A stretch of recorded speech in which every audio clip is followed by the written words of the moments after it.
যখন বিএনপি বলে জামাত ইসলামী রাজাকার,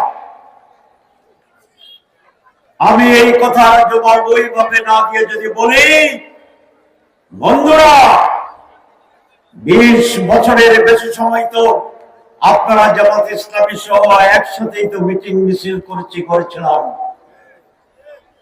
যদি আমাদেরকে কিছু মিথ্যা তথ্য দিয়ে আমাদেরকে যদি আপনারা অসম্মানিত করেন, সেই অসম্মানের একটা ভাগীদার কি আপনারা হন না?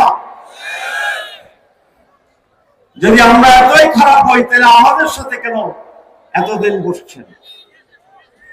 আর জামাত ইসলামীরা যদি বিএনপিকে খারাপ বলে, তাহলে জামাতের প্রতি মানুষের প্রশ্ন তৈরি হবে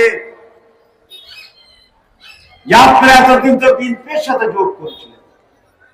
সুতরাং একে অন্যের সমালোচনার মাঝে আমরা সকলেই জনগণের সমালোচনার সম্মুখীন হয়ে যাব। আমি গতকাল এলাকায় ছিলাম, জানি না শুনেছি মির্জা ফখরুল সাহেব তার নেতাদের বিশুদ্ধারের পর বলেছেন, আমরা জাতীয় ঐক্য চাই, জামাতের সাথে আমাদের দূরত্ব নাই। নজরুল ইসলাম খানও বলেছেন। আমি ঢাকার থেকে দূরে শাহরাস্তিতে আপনাদের এই বক্তব্যকে স্বাগত জানাই, অভিনন্দন জানাই।